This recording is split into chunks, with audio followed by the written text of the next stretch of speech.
What's happening, everybody? Welcome back to Redemption with Jaden. This week, we got something kind of special that we're doing. So for this video, we're previewing the 3 contender decks that are coming out for the Israel's Inheritance set, which I know is long overdue.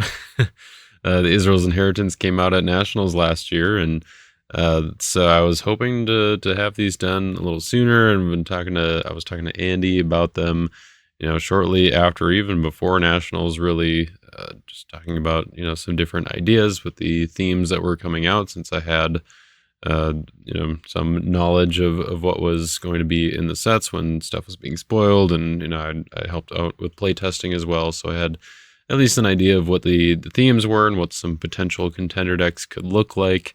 And after some deliberation and a fair amount of procrastination, and also being busy, so, cut me at least a little bit of slack. But no, I've put together 3 decks so far, and I'm actually going to be, I'm in the process of putting another couple of decks together as well, that I essentially was kind of in the position where I didn't really know what direction I wanted to go with a couple of the decks that I was building.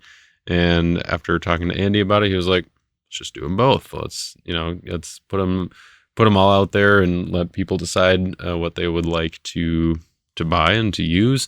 And so I started with kind of the more, not necessarily simpler ones, but the ones that I was maybe had a better idea of what direction to go for that. And so there are a couple more, or I think probably just 2 more, that I'm going to have, hopefully not, too much longer after this. But for now, I've got 3 decks built in fairly completed form. Andy still has to kind of do the final checks and give his, final blessing for these, making sure that he's got, enough copies of all the cards in stock and that kind of stuff, making sure the prices look good. That being said, I'm not going to go over the prices for these decks yet, just because I don't know exactly where it's gonna work out to be. I've got kind of a range that I'm working with, or I know like the current price of all the singles together on Your Turn games, but with the discount and everything that Andy does with the contender decks, I don't have that information quite yet. But I am just going to be doing a preview of each of the 3 decks, what we're going to be looking at, and how, I guess give like some tips and stuff, how they might work. So if you are interested in buying one of these decks, or checking them out, or building one of them yourselves because you already have the cards for it and you just want to have them together, then I'm just going to be kind of going over them briefly here, some of the recommended cards that you might want to add, and some of the strategies to keep in mind. So if you have a particular deck that you've bought, you can look in the description to get the timestamps for when I'm talking about this deck, that deck or whatever. So we've got David's Mighty Men and Moabites is the one that you can see in front of you here. And then the other 2 decks are going to be a Green Prophets Soulhide deck and a Joshua Thieves deck, which you'll notice with this one, it is fairly Israel's Inheritance focused. Like about probably 50% of the cards in the deck are Israel's Inheritance, at least, if not more. But with the other ones, you might recognize that's not necessarily going to be the case, because the defenses are not Israel's Inheritance focused, but the offenses are. And that's kind of the approach I wanted to take with these contender decks, is not necessarily making them so cookie cutter Israel's Inheritance, like, oh, I have to use this theme and this new theme, but I wanted to make them competitive, kind of put the themes with kind of where they might land, I guess, in a more competitive scene. And so this particular deck, I thought, it'd be okay just to go more focused on the Israel's Inheritance side of things and really go deeper into the theme. With the other decks, the Prophet Soulhide, there's just enough synergy with Prophets doing kind of a Soulhide defense with it's a black Soulhide defense, which I guess is worth clarifying, because I was kind of going back and forth on trying to do something with Gray, Soulhide, and Prophets, and some synergy there, and that's kind of how I ended up with one of the other decks that's going to be coming out anyway. And then the Joshua Thieves, you're just taking all the things. It's pretty similar to the Joshua Thieves Type 1 deck that, kind of fully fleshed out, no budget deck that I built and played in a Lackey Grand Prix game. I think it was number, it was a Lackey Grand Prix 17, I think. So if you want to check that out, if that's the deck that you're here for, then you can go check out that video, and that will help you with send us some of the upgrade advice for cards that you might be interested in getting. But that is kind of the approach I took for now. And then some of the other decks that I'm going to be building is going to be focusing on some of the other themes that, I guess the themes that I haven't really touched that are in Israel's Inheritance are Canaanites and Edomites. I haven't really kind of gone into them specifically. And so some of the other decks that are released later on down the road might have a little more focus there. So just kind of giving you a little insight into where things are headed. But for now, we've got these 3 contender decks. And if you've been listening to me this whole time and you're like, Jaden, what are contender decks? I don't know what you're talking about.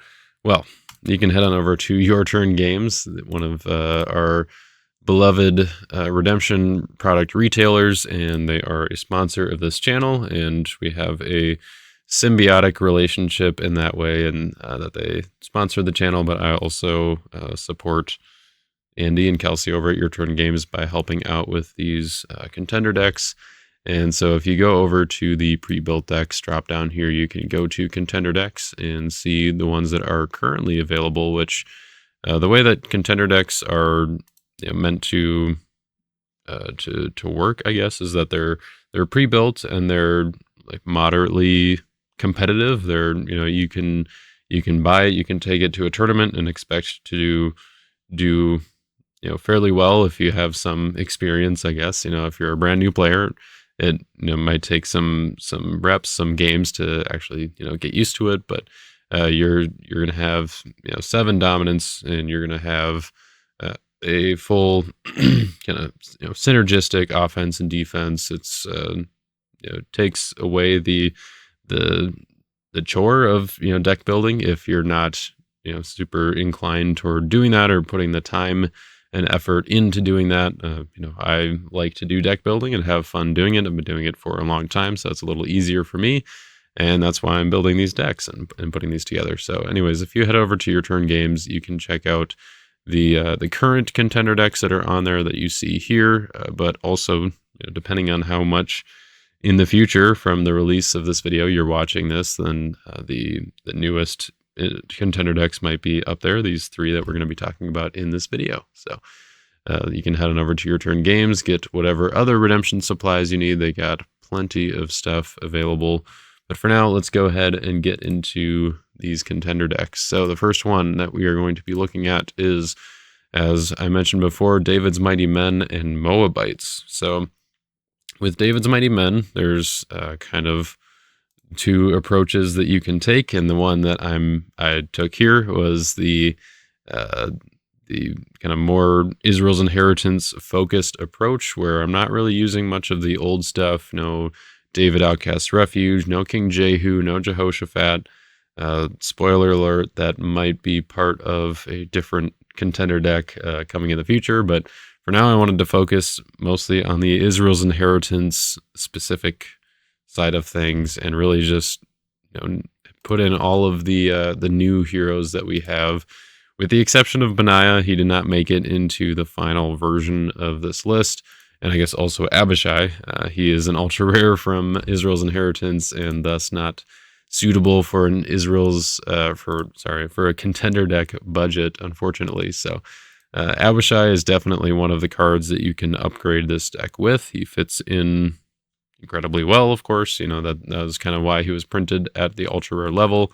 You probably just got Armor Bearer for Abishai, although Armor Bearer does serve a fairly important purpose, or fairly specific purpose, I guess, in this deck. So I will talk about that kind of more when I talk about the defense. But the main idea with the offense here is just to you have kind of a big selection of options, I guess, as far as which heroes to attack with. Do you want to paralyze a character in their territory? Do you want to draw some cards and get initiative?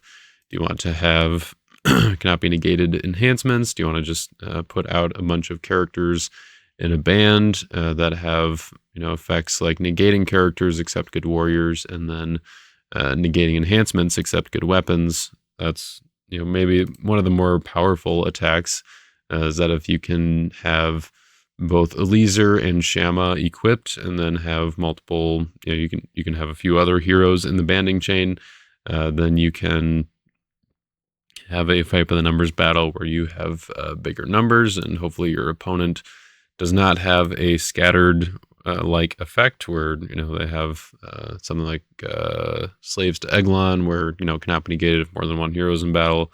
That's what scattered type effects means for those who are uninformed. But yeah, you want to try to take those out early with cards like Joab and Eliezer's Sword that can hit evil enhancements from your opponent's deck.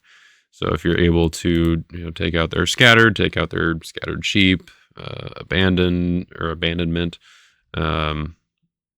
slaves to Eglon, I guess, then you can kind of maximize the value later on with having the fight by the numbers parts with your multiple heroes in battle. You can also just have a bigger band that has other effects like protection with Abizer or I Am Refuge, and then restricting evil dominance with the Dino. Armor Bearer and Abizer are great because they can just extend your band without having to band anyone specific. And Dino, Eliezer, and Shamma, they do have to band to a specific character, but they can be reordered such that you can get the effect that you want at the end. So it's not, in my opinion, not as strong as perhaps a blend of kind of the David's Mighty Men with the kind of older stuff like David Outcast Refuge, King Jehu, Jehoshaphat, maybe Jotham. You can put Zion in there to help kind of accelerate things a little faster.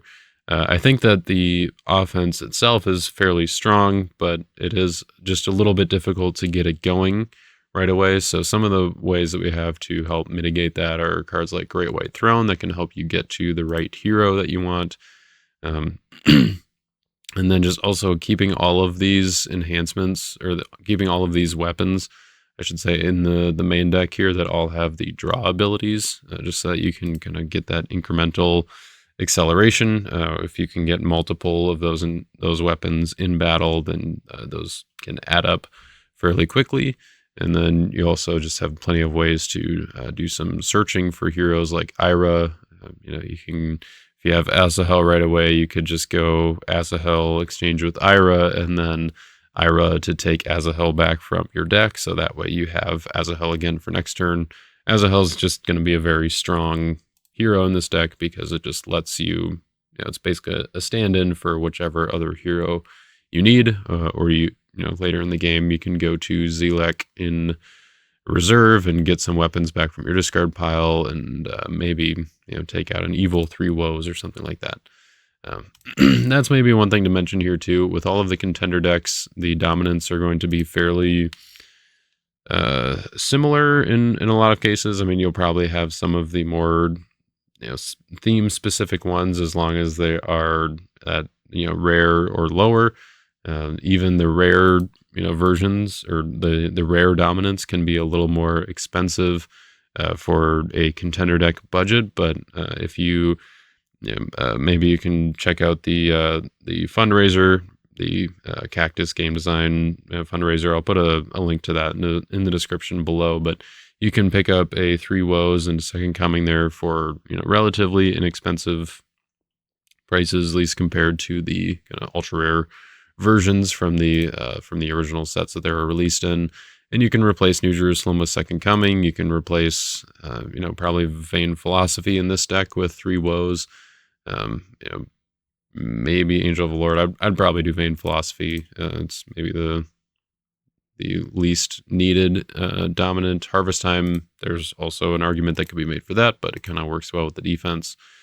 So let's go ahead and talk about the defense here quick. So we've got Moabites, and the direction that I ended up going with the Moabites wasn't so much about the Lost Soul protection as just kind of the Lost Soul manipulation.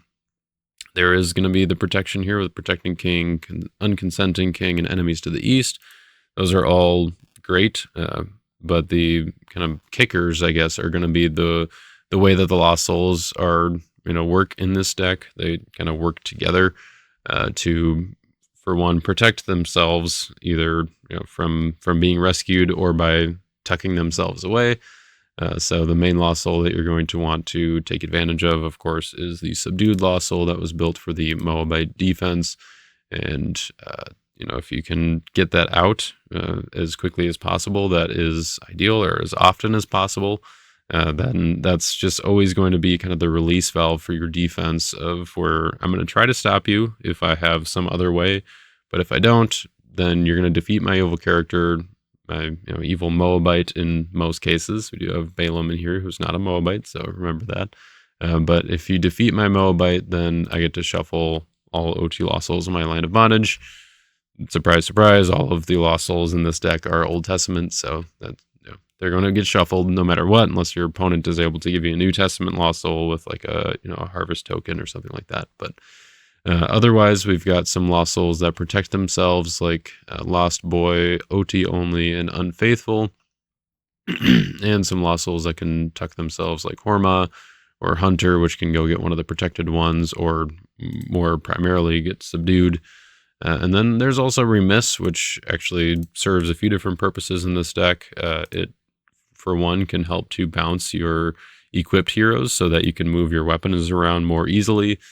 The ways to move weapons around here are basically Nahiri and Remiss, if you can bounce some of your heroes, and then you can re-equip weapons some other way.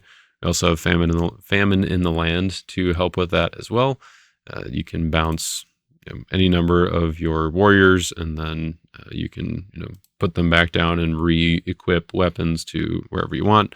That is the main reason that Remiss is in here, but also it can help because this defense is taking advantage of Overtaken, which works very well with the characters that do protect Lost Souls.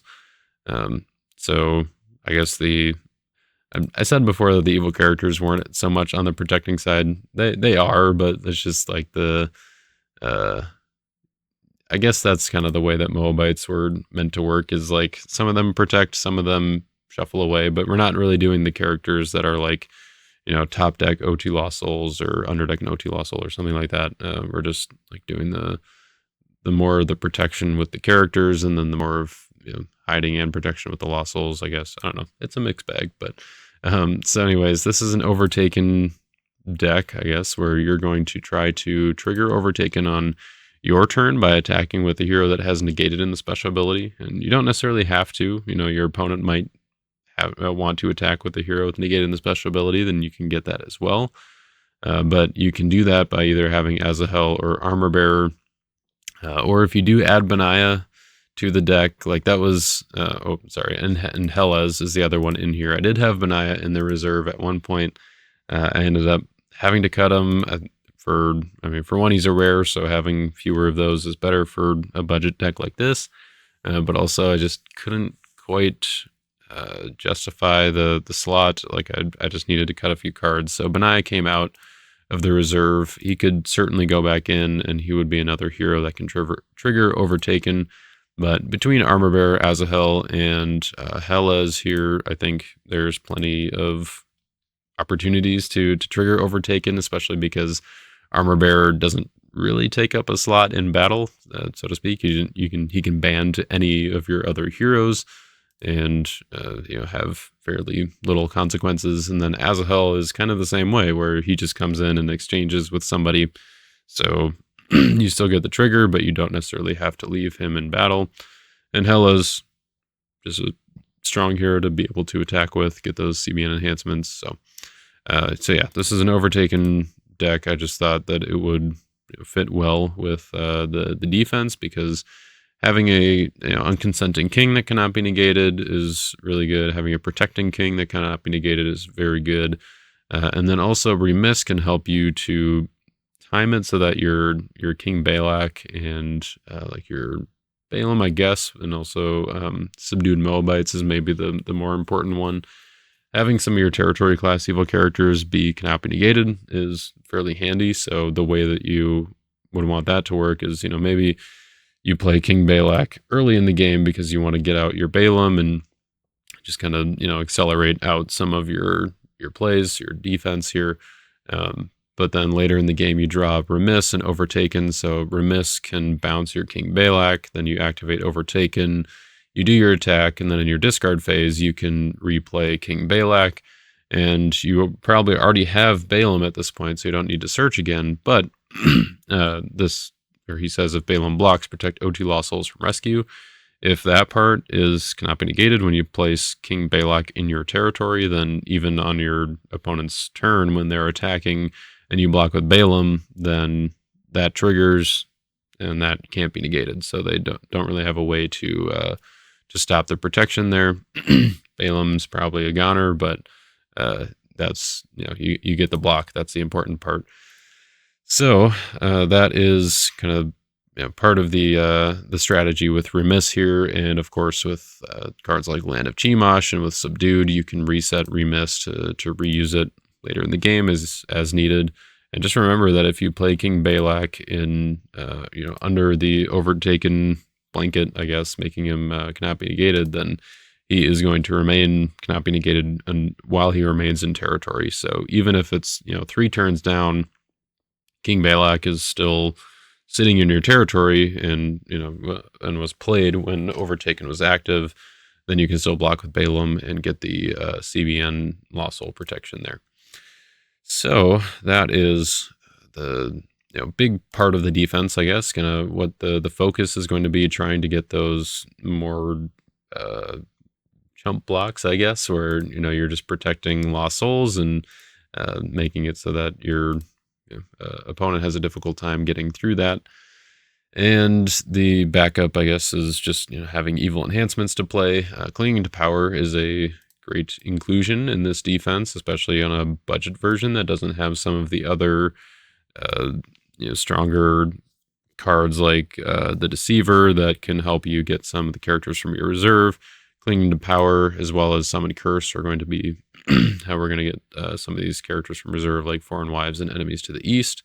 But Clinging to Power can also get King Balak from your deck. Can also, you get the Protecting King, you can get Unconsenting King, and some of your evil enhancements here as well. So it's just a fairly well-rounded package of evil enhancements. There's some negates, some interrupts, some drawing, scattered like effect, and then the Famine in the Land, like I said, to help out get the offense. So that is pretty much the whole David's Mighty Men and Moabites contender deck that we've got here. I think it's pretty cool. They're fairly synergistic, and it's definitely seems like a fun deck to play. I haven't actually played a game with this deck yet, but I do anticipate doing so at some point, either or whether it's just to try it out, or if it's part of a contender deck tournament or something like that once in a while.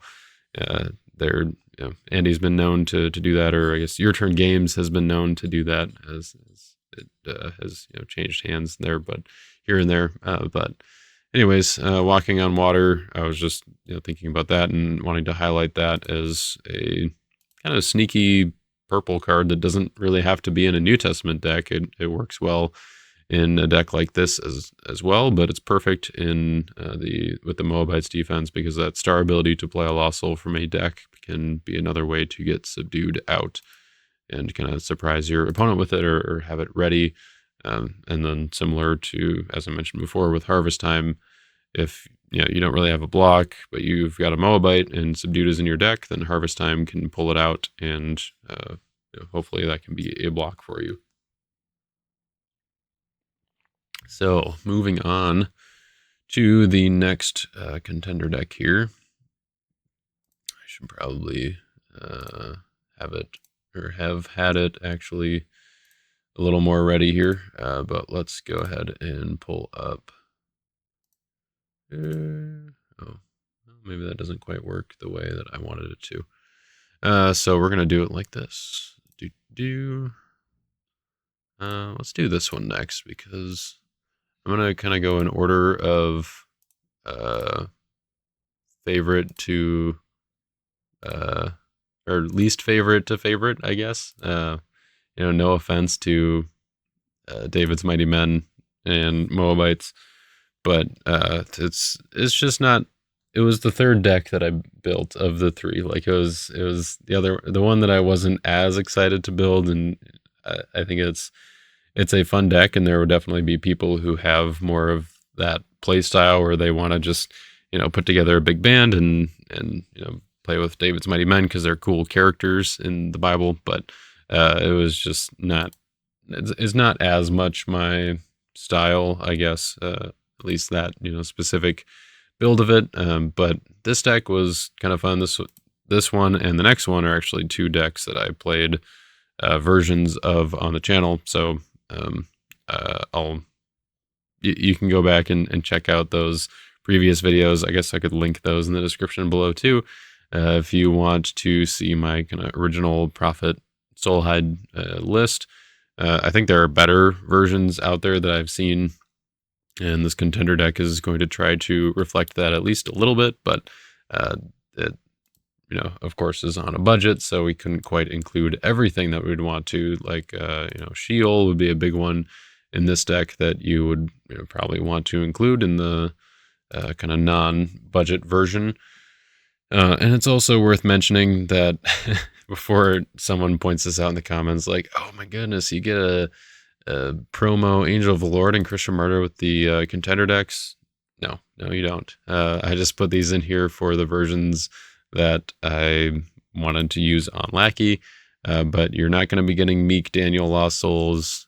You're not going to be getting the promo versions of these cards, but every card that you see, you're going to be getting a version that functions the same way. So don't hold it against me, but I just like to have the prettier versions in my Lackey builds. I do have the GOC Harvest Time in here though, instead of the promo. So there is that. But so this deck is probably fairly straightforward if you're familiar with the Soulhide concept. The offense is built around not really doing a whole lot of drawing, but instead doing some searching, but also just some other means of getting value, where it's cycling through cards with Samuel, where you're looking at the top three. I don't need some of these. Some of these are Lost Souls. We're going to put all of those on the bottom. We're going to keep the cards I want on top. Cards like, I guess like Deborah and Ahijah that can do some drawing, but also have other benefits. So they're not like strictly for drawing, but they have other ways to function or give you value, generate resources. Deborah is a great one because she can pull resources from reserve, and means that you don't really have to mess with your deck very much. And that's kind of what this whole, what the concept of this deck wants to do is, I guess, is where you can play Harvest Time to get all of your Meek Lost Souls out, and then you can play Burial to underdeck all of them. And then as long as you don't mess with your deck a whole lot, you can draw cards at that point and not really risk getting Lost Souls until you draw to the bottom. But you don't really want to search as much, and so if you can avoid doing that, then your Lost Souls are just going to sit at the bottom, and your defense isn't really going to have to do anything. You're just going to sit there and twiddle its thumbs as long as you can stop your opponent from generating Lost Souls. So the way that we're going to do that is cards like Jacob Israel, that protects your hand and deck from opponents. Jerusalem Tower also protects your deck. I know it's a little strange, but it is just a budget version of this deck. Storehouse would be a much better inclusion here. It would make a lot more sense than Jerusalem Tower. But hey, if you banish one of these banishes a card, right? Sins Forgotten negates and removes, which is just old language for banish up to X evil enhancements in play and set aside area from the game. And then you get a trigger there. and that's a way to go get in your Moses. So, that's there is a potential use case for Jerusalem Tower other than just the protection here, but the protection is the main thing that I wanted to include with it. Storehouse, like I said, would be a much better inclusion here, but here we are. The Storehouse is a little more expensive, doesn't quite work on the budget with this deck, especially with playing cards like Moses. This is the regular version is a $12 card, which is a little bit tight for a Contender Deck budget version, but this is a great way to get a copy, because you're getting it at a discount along with the rest of the deck. So, that's if that's some added incentive for you, then there you go. But yeah, so the offense is kind of built around getting value without necessarily having to, pull cards from your deck, or, when it does, it's kind of selective about it, or does things like House of Samuel, which you can look at the top 7 cards for your deck and take a green card. So you're, getting some value without risking pulling out some Lost Souls, or without shifting your deck around. Similarly with Mount Sinai, if you have Moses in play, you can look at your top 5, take a good card you own. The rest are just going back on top. Another card that would be of a similar vein for this deck is like Ends of the Earth. That does put Lost Souls in play, but it, if you have all of your Lost Souls at the bottom, or what's on top of your deck, then you don't necessarily have to worry about that. But then you want to get Moses out into play as early as you can, because then he can stop some of the ways that your opponent might have to generate Lost Souls, such as Hopper, the Lost Soul, or Harvest, both of which can generate some tokens, and Covet, Lost Soul, things like that, which also get stopped by deck protection. So having ways to protect your deck, having ways to negate Lost Souls are all going to help you to keep the Lost Souls hidden once you do hide them. And the other ways you have to hide them, of course, are Plotting Priests, the star ability on Malchus here, and Annis the Elder, and just a Hireling are going to be kind of the main ones. But the deck is built for kind of that resilience, getting those cards out and helping them to actually function well with cards like Brood of Vipers and all that. Kind of the little spicy inclusion here with the new, some of the new Israel's Inheritance stuff, I guess, is Sisera the Commander inhabiting the land, and then an Inherit Canaan in reserve. So these are ways that you can give your opponent Sisera, and then kind of take advantage of that with Elijah to choose to block. So if you block with Sisera, you can play inhabiting the land. If you're either if you have initiative, or if you have special initiative, you can interrupt the battle, and then you can give your Evil Canaanite, which can be Sisera, to opponent's territory to discard a good card, and then you can also capture a hero in battle at that point. So if Sisera is going up against 2 heroes and you play this, you can discard one of the heroes and then capture the other. If it's just a lone hero, you can discard a card in their territory and then capture a hero. So and it ends up giving them Sisera, and that would not be able to be negated. So that's kind of just a convenient way to get Sisera over to their territory by also getting some value with a block. Scatter Cheap also works great on Sisera because it's an Old Testament evil enhancement. And then in reserve here you have Inherit Canaan, which can be taken with something like Storehouse if you do put it in here, but there are other ways to get good and evil enhancements out of reserve, like Deborah, for instance. You can take Inherit Canaan from reserve and then set it up for your next turn to be able to play Inherit Canaan as an evil territory class enhancement and give Sisera that way. And then you also get the benefit of paralyzing a hero. You do have to be careful with that, though, because Moses is going to negate Inherit Canaan if he's in play. So you have to play around that. Also note that Moses will negate your Plotting Priests.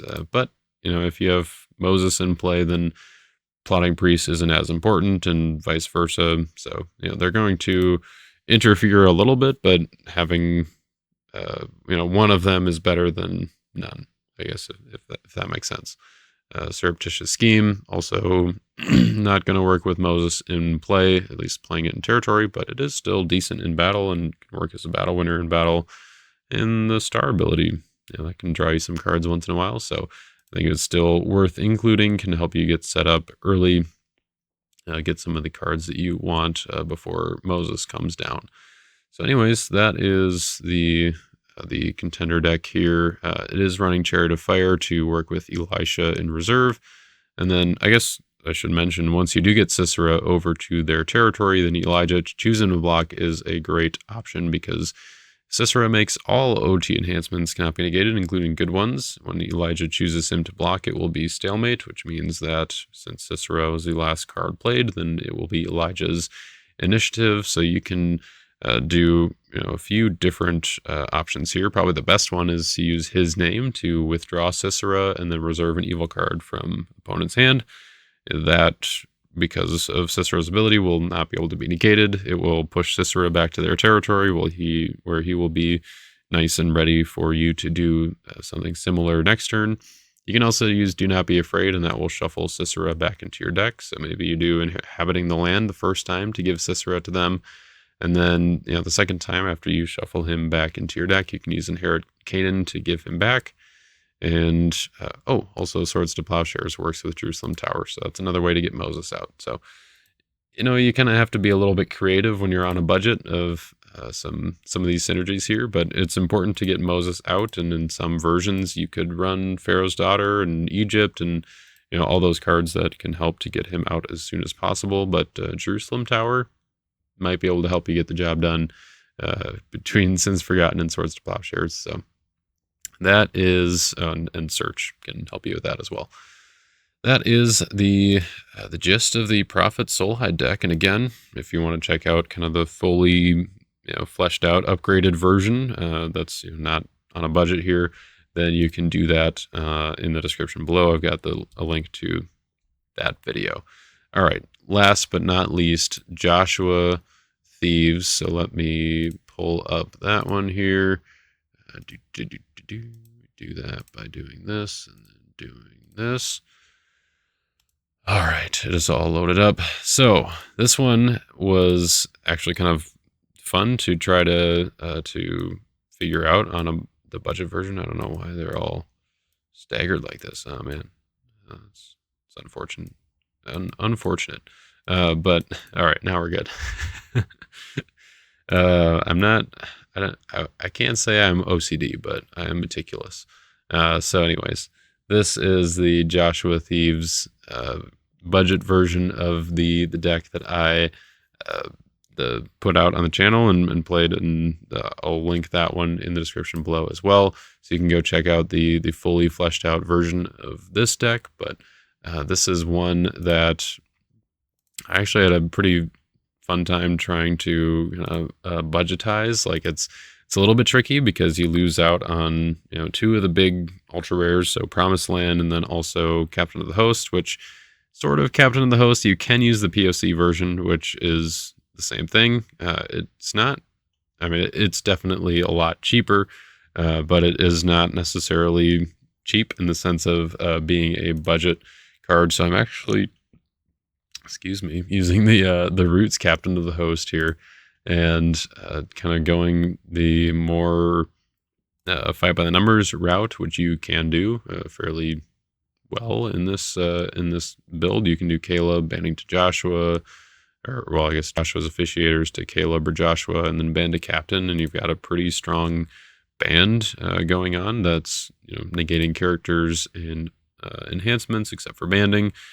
You're going to negate most of your weapons and other enhancements here, but you do have cards like Scarlet Line that can work, Holy Ground, Ehud's Dagger, and I guess that's it. But Ehud's Dagger is kind of the main one that's like a newer include because of that, where if you're banning to Captain of the Host, then having Ehud's Dagger in hand as backup for whatever CBP enhancement they have is going to come in handy, I guess. But you can also use it to discard an Evil King.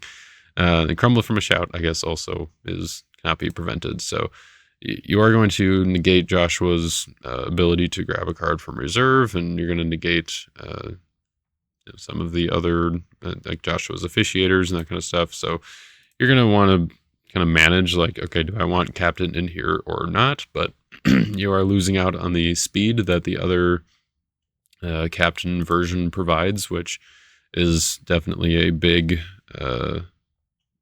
bonus, I guess, for this offense. Like it really wants that as early as possible to just start drawing cards with the other captain of the host and having that flexibility of negating an evil card before your opponent blocks or something, negating one of their evil characters or negating a fortress.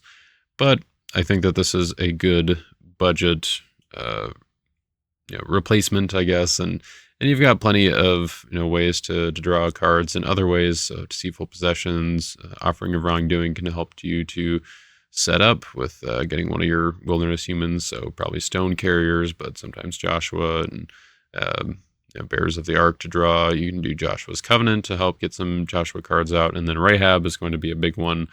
Where because we can't run Promised Land in here, which of course that's one of the main cards that you're going to want to upgrade this deck with if you're able to get your hands on one, but it's not very budget friendly. So because we're not playing Promised Land, then we're not doing the Cloud of Witnesses Rahab and the Lost Child Found and all that jazz. So we're doing the Israel's Inheritance Rahab, getting Scarlet Line, and she's going to be a great way to kind of help get the offense rolling. And also she's actually worth adding to battle with Deceitful Possessions.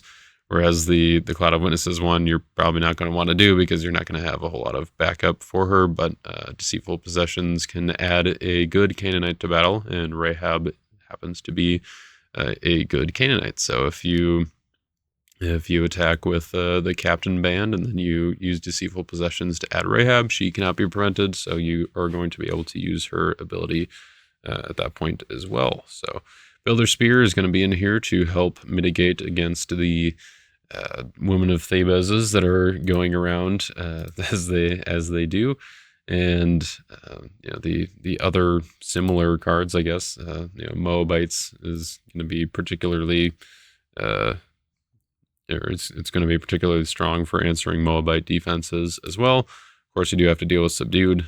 Stone Carriers is good for that. So we've got plenty of options for doing that. I think there's a pretty good variety in here. Battle Cry is going to help with some of the speed. Fruit of the Land is also going to help with that. So hopefully that'll make up for not having the Prophecies of Christ or ultra rare version of Captain of the Host in here. But that is certainly an upgrade that you could make if you want to switch things around and try out the new version of Captain. But just know that this deck is built with that in mind. So, or with this Captain in mind. So there might be other things that you want to also switch around if you end up doing that.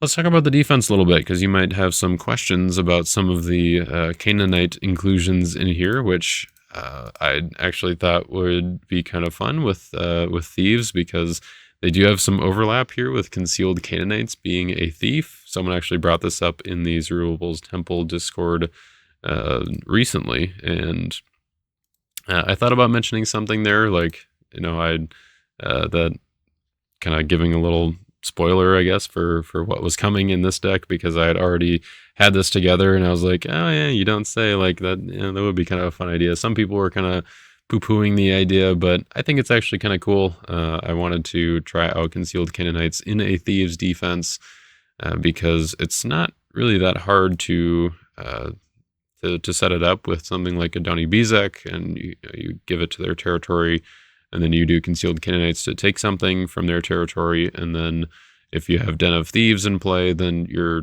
Thieves may use any evil enhancements, so Concealed Canaanites can use all of your Crimson enhancements.